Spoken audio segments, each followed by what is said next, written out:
ዛሬ በጥልቀት በጣም ከቅርብ ጊዜ ጀምሮ እየተረዳሁት የመጣሁት አንድ ነገር አለና ስለሱ ነው የምነግራችሁ። እና እሱ ደግሞ ስለ ችግር ነው። ችግር ወይ ደግሞ ስቃይ፣ መከራ ምናምን የምንለው ነገር አለ። በቃ ስለሱ ነው። እና ችግር የሚባለው ነገር በቃ ኤግዚስተም እንደማያደርግ እውነተኛ እንዳልሆነ ሪል አይደለም። በቃ ይሄ ሪያሊቲ ላይ የምንኖርበት እውነታ ላይ ያለ ነገር አይደለም።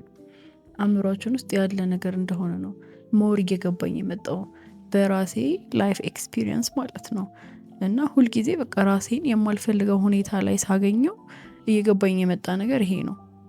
ችግር የሚባለው ነገር እውነት አይደለም። ራሱን ችሎ ኤግዚስት የሚያደርግ ነገር አይደለም። እና ያ ሁኔታ ያ ችግር የምንለው ሁኔታ ህይወታችን ውስጥ ያለበት ብቸኛው ምክንያት ማለት ነው እኛ ችግር ነው ብለን ስለተቀበልነው ብቻ ነው እንጂ ኢትስ ጀስት ኢንፎርሜሽን ነው። በቃ ኢንፎርሜሽን ነው እኛ ህይወት ውስጥ ያለው እንጂ ችግር ምናምን ቢባል ስም የለውም። እሱ እኛን የሰጠነው ቢካዝ እኛ የምንፈልገው ነገር ስላልሆነ። እኛ የምንፈልገው ነገር ቢሆን እንደ ጥሩ ነገር ነበር የምናስበው፣ ችግር አይደለም የምንለው፣ ሳምቲንግ ፖዚቲቭ ነበር የምንለው። ግን ስለማንፈልገው ብቻ በቃ ችግር ሆነ። you know what I mean? እና that is በቃ the only difference እንጂ ሁሉም ነገር ኢንፎርሜሽን ነው እና ኤክስፒሪየንስ ነው። በቃ ይሄ ለእኛ ተብሎ ስፔሻል የሆነ ሁኔታ አይደለም። ተፈጥሮ ዛጋ ኤክስፒሪየንስ እያደረግን ያለነው ነገር it's just ኤክስፒሪየንስ። በቃ ምንም ይሄ ስም የለውም፣ ማንነት የለውም። እኛን የምንሰጠው ማንነት ከራሳችን ጋር ስለምናገናኘው ማለት ነው። ይሄ ሁኔታ እኛ ራሳችንን ነን ብለን ከምናስበው ማንነት የተለየ ወይም ደግሞ ያንን ማንነት የሚክድብን የሚያበላሽብን ሁኔታ ሲሆን ነው በቃ ማይመቸን። ከዛ ችግር ምናምን እንለዋለን፣ ከዛ እንሰቃያለን ማለት ነው። ይሄ እኛ ጭንቅላት ውስጥ የፈጠርነው ኢንተርፕሬቴሽን ነው፣ ተርጉመነው ነው እኛ እንጂ ኢትስ ጀስት ኢንፎርሜሽን ነው። በቃ ምንም አዲስ ነገር የለም። ይሄንን ኢንፎርሜሽን እንወስድና የሆነ ሁኔታ ማለት ነው፣ የሆነ ሁኔታ ይፈጠራል ህይወታችን ላይ። እሱ ኢንፎርሜሽን ነው። ምን እያልን ነው? አሁን ባላችሁ የአስተሳሰብ እና የአመለካከት የመጣ ሲቹዌሽን ይሄ በቃ አለቀ። ኢትስ ጀስት አን ኢንፎርሜሽን። እና ያንን ኢንፎርሜሽን እኛ እንወስድና ችግር እንለዋለን። ከዛ ችግር ነው ብለን እናምናለን። ከዛ ይህን ሁኔታ ችግር ነው ብለን ስናምን ነው ችግር የሚሆነው እንጂ ልክ አመለካከታችንን ቀይረን እኛን ይጠቅመናል ብለን በምናስበው በማንኛውም መንገድ ብንተረጉመው ችግር መሆን ያቆማል። ይሄ ፕራክቲስ መደረግ የሚችል ነገር ነው። እኔ እዚህ ጋር የምነግራችሁ ነገር አመለካከትን ነው የሚቀይረው፣ አስተሳሰብን ነው የሚቀይረው፣ ማንነትን ነው እንጂ የሚቀይረው ሁኔታን አይቀይርም። ሁኔታው የሚቀየረው እናንተ ስትቀየሩ ነው። እና አሁን ችግር ብላችሁ የያዛችሁትን ማንኛውም ነገር ህይወታችሁ ውስጥ ያለን ሁኔታ በሌላ ነገር ተርጉሙት፣ በፈለጋችሁት። it doesn't matter። እናንተን ብቻ ይጠቅመኛል ብላችሁ በመታስቡት መንገድ ተርጉሙት። ሌላ መመልከቻ መንገድ አለ። ሁሉም ነገር ይሄ አንድ አይነት አይደለም። ስለተስማማን እኮ ነው አንድ አይነት ነገር የሆነው። አሁን let's say like ብር ማጣት፣ ብር አሁን ማጣት ችግር ነው ብለን አሰብን። it's a problem በቃ ብለን ተስማማን። ሁሉም ሰው ተስማማ። በቃ በዛ ምክንያት ነው ችግር የሆነው እንጂ እዚህ ዓለም ላይ እየተካሄዱ ያሉ ብዙ ነገሮች እውነት ሆነው እዚህ ጋር አሁን እየተዳደርንባቸው ያለ ነው ህይወታችንን እየመሩት ያሉት በስምምነት ነው የተፈጠሩት ሁሉም እንጂ እውነት ሆነው አይደለም። ተስማምተን ነው በቃ ሁላችንም። ከዛ ተስማምተን ሰፈር እናደርጋለን፣ ተስማምተን እንሰቃያለን፣ ተስማምተን ዝም ብለን ስራ ስንሰራ ውለን እንመጣለን ፎርኤቨር ላይክ እስከ 60 ዓመታችን። ከዛ በኋላ ደግሞ በቃ ዝም ብለን እንጣላለን። ያን ሁላ ለፍተን በቃ መስራት እናቆማለን።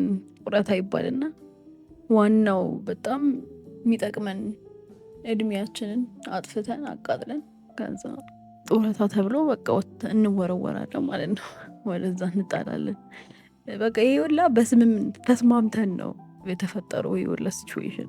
ስለዚህ ገንዘብም ተስማምተን ነው ገንዘብ የሆነው። ከዚህ በፊት የሰራሁት ቪዲዮ አለ፣ እዩት ከፈለጋችሁ፣ ስለ ገንዘብ ምናምን ማለት ነው። ገንዘብ ይሄ ወረቀቱ ተስማምተን ነው ገንዘብ የሆነው እንጂ ወረቀት ነው። አሁን ደግሞ ጨራሽ ወረቀትነቱ ቀርቶ ቁጥር ሆኗል። ምንም በቃ የማይያዝ የማይጨበጥ ነገር ሆኖ ቁጥር ነው በቃ ገንዘብ። አሁን እኔ 10,000 ብር ለሆነ ሰው ብሰጥ ቁጥር ነው ከኔ ስልክ ላይ ኦር ከኔ አካውንት እንበለው ከኔ ላይ 10,000 ቁጥሮች ይነሱና ወደዛኛው ሰው 10,000 ቁጥሮች ይሄዳሉ። ከዛ እኔ እሱን አምናለሁ 10,000 ብር ከኔ ውስጥ ወጣና ሄደ ምናምን የሚል እምነት ፈጥራለሁ። ተስማምቼ ማለት ነው ለዚህ ሲስተም ተስማምቼ እኮ ነው እንጂ ምን ማለት ነው።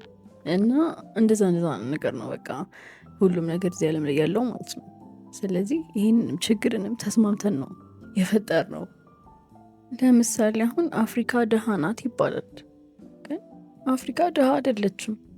እኛ ተስማምተን ራሳችንን ደሃ ነን እንላለን እንጂ አፍሪካ ደሃ አይደለችም። እንደውም ዓለም ላይ ሀብታም ከሆኑ አህጉሮች ውስጥ አንደኛዋ አፍሪካ ናት። የሌለ ነገር የለም እዚህ ጀስት አሳመኑን በቃ ከዘኛ ተስማማን ደሃ ሆንን እንላለን ራሳችንን። እሱን ነው ኤክስፒሪየንስ የምናደርገው። አሁን እኮ የሀብት ምልክት የሆነ ፎቆች ምናምን እና ምናምን ስለሆነ ነው እንጂ አፍሪካ እንደዚህ ላይክ ድህነታችን ያለው የሜንታል ድህነት ነው፣ የአእምሮ ሜንታል ስሌቭሪ ስላለብን ነው እንጂ ሁሉም ሪሶርስ እዚህ አለ። ሁሉም ነገር አለን። ነዳጅ አለን፣ ማዕድናት አሉን፣ የተፈጥሮ ሀብት አለን፣ ምንም ነገር ኤቭሪቲንግ አለን። ኢቨን አሁን እኮ እኛ ኤክስፖርት የምናደርገውን ነገር በዓለም አንደኛ የሆነ የሰሊጥ ዘር ምርት የኤክስፖርት እያደረግን በዓለም የወረደ የመጨረሻውን ሌቭል ዘይት ነው ኢምፖርት የምናደርገው ወደ ኢትዮጵያ ማለት ነው። እና ይሄ ራሱ ሊነግራችሁ ይገባል። ተስማምተን ነው በቃ ሁሉም ነገር ኤግዚስት እያደረገ ያለው እንጂ ችግር የሚባል ነገር የለም። ገንዘብ አማጣት ሪሶርስ ላይ ተኝተን ገንዘብ የለንም ብለን ድሃን እንላለን። በቃ ይሄ ነው ችግሩ እዚህ ጋር ያለው የአመለካከት ላይ ነው።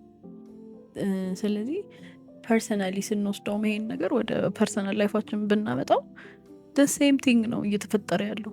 ሪሶርስ አለን፣ እኛ ሪሶርስ ፉልንን፣ ሁሉም ነገር አለን። ግን ራሳችንን ማጣበቅ ከምንፈልገው ነገር ጋር እናጣብቀዋለን። ያ ነገር እውነት ይሆናል። ስለዚህ መምረጥ ነው ከምን ጋር እናጣብቅ ራሳችንን የሚለው ማለት ነው። ከችግር ጋር ማጣበቅ ከፈለግን መብታችን ነው። ችግርን ኤክስፒሪየንስ እያደረግን እኖራለን። ግን እንቀይረው። ያንን አመለካከት ከቀየር ነው ደግሞ በቃ እንደ አድቬንቸር ለምን አታዩትም? ላይክ ችግርም ምናምን እኔ እንደዛ ነው የማየው።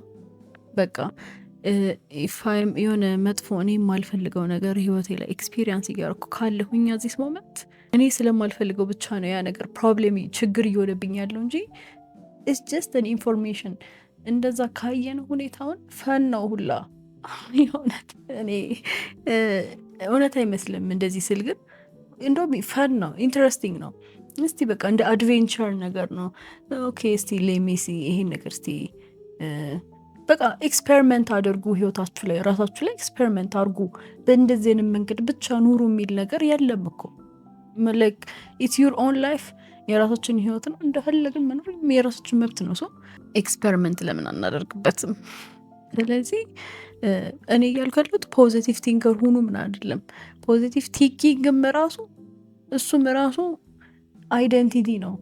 ችግር ነው ብለን አንድ ነገር እንዳሰብነው ሁላ አንድ ነገር ጥሩ ነው ለእኔ ብለን ስላሰብነው ሪል አይደለም። ጥሩ ስለሆነ ብቻ ሪል ነው ማለት አይደለም። ኢንፎርሜሽን ነው። ኢትስ ጀስት ኢንፎርሜሽን እና ኤክስፒሪየንስ ነው እዚህ ያለው። እና ጥሩ ነው እና መጥፎ ነው የምንለው እኛ ራሳችንን። ግን ያው መጥፎ ነው ከማለት ጥሩ ነው ማለቱ ይሻላል። ግን ሊያሳምነን ይገባል።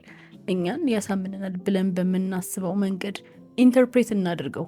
እኛን ያሳምነናል ብለን በምናስበው መንገድ እንተርጉመው እንጂ ግድ በቃ ፖዚቲቭ ቲንከር ሁኑ ምናምን እያልኩ አይደለም።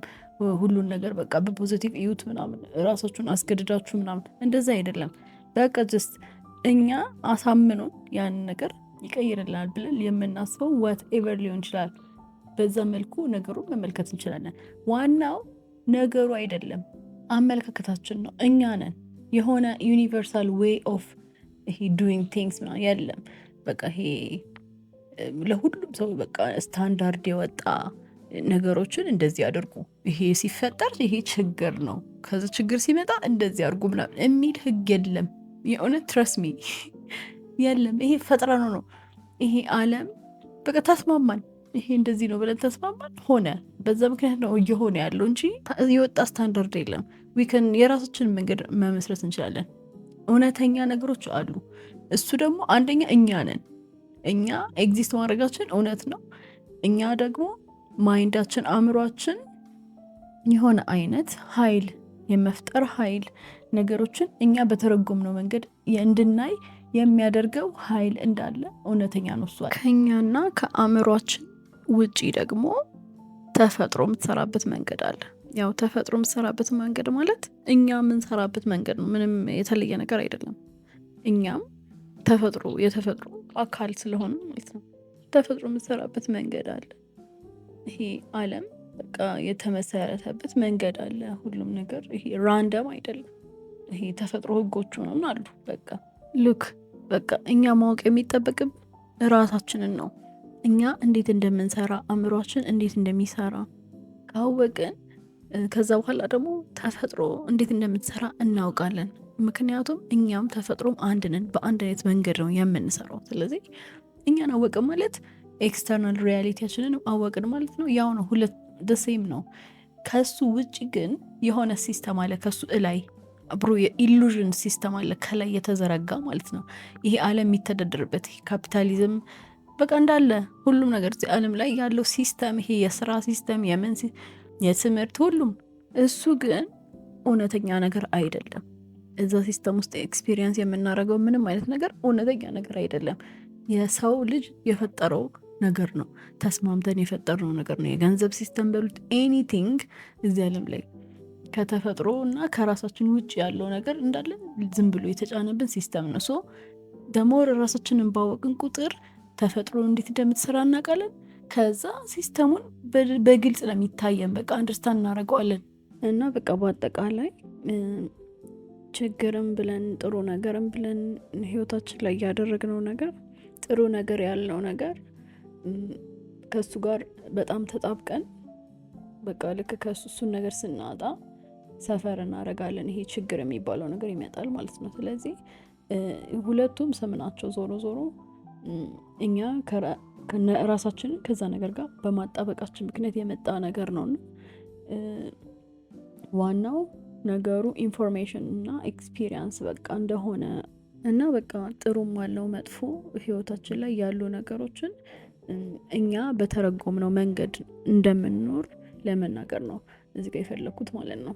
በቃ እየገባኝ የመጣው ከዛ በኋላ ልክ ችግር ብለን የተረጎምነው ነገር ዝም ብሎ ኢንፎርሜሽን እንደሆነ ብቻ በቃ የሆነ ኢንፎርሜሽን እና ኤክስፒሪየንስ ብቻ እንደሆነ ልክ ስትረዱ ማለት ነው ህይወታችሁ በጣም ነው የሚቀለው። ሲጀመር ሲቀጥል ችግሩ ራሱ ሶልቭ ይደረጋል፣ ራሱን በራሱ ይፈታል። እና የኛ አመለካከት ነው ነገሩን ከችግር ከሚለው አስተሳሰብ ጋር ያለን ግንኙነት ነው ነገሩ ህይወታችን ላይ እንዲቆይ ሲጀመር የሚያደርገው። በራሱ ይጠፋል። እኛ እንደ ኢንፎርሜሽን እንደ ማንኛውም ኤክስፒሪየንስ ጥሩ ብለን የምናስበውን ኤክስፒሪየንስ ተቀብለነው እንደምንኖረው መጥፎ ብለን የምናስበውንም እንደሱ ብንቀበለው ዝም ብለን በቃ እንዲሆን ብንፈቅድለት እንደ ኢንፎርሜሽን ብናየው ይሄዳል። እሱ ነው ዋናው ሀሳብ የመጨረሻው ማለት ነው። ይጠፋል በቃ። እና ሞክሩት። ይሄ ምንም አስተሳሰባችሁን አመለካከታችሁን ብቻ በመቀየር የሚለወጥ ነገር ነው። እና ሞክሩት እና እስቲ ውጤቱን ትነግሩኛላችሁ ምን አይነት ነገር ኤክስፒሪየንስ እንዳደረጋችሁ ማለት ነው። እኔ የእውነት የራሴ ህይወት ላይ የምኖርበት መንገድ ነውና ይገርመኛል አንዳንዴ። ምንም በቃ ነገር ምንም ማተር የሚያደርግ ነገር አይደለም። እኛ እሱ ካልሆነ ብለን ስለምንደርቅ ነው አንድ ነገር ላይ እንጂ ያንን ነገር ስንለቀው ኦር ችግር የሆነን ብለን የምናስበውን ነገር በቃ እንዲሆን ብንፈቅድለት እንደ ኢንፎርሜሽን እንደ ማንኛውም ነገር ብናየው ከዛ ነገር የተሻለ ካሁን ካለንበት የተሻለ ነገር ላይ ነው የምንደርሰው ሁላ ማለት ነው። በቃ ቀለል ያለ ህይወት ነው የምንኖረው። የህይወታችን ኳሊቲ ይጨምራል። እና እኔ ደግሞ ፎከሴ እሱ ነው። በቃ ራስን ማስተር የምናደርግበት ምክንያት ከኛ ውጪ ባሉ ነገሮች እኛ ውስጣችን መበጥበጥ የለበትም የሚል አስተሳሰብ ስላለኝ ነው። እኛ የራሳችን ህይወት ላይ ኃይል እንዲኖረን እና የራሳችን ህይወት ላይ በቃ ሉዓላዊነት እንዲኖረን ስለምፈልግ ነው።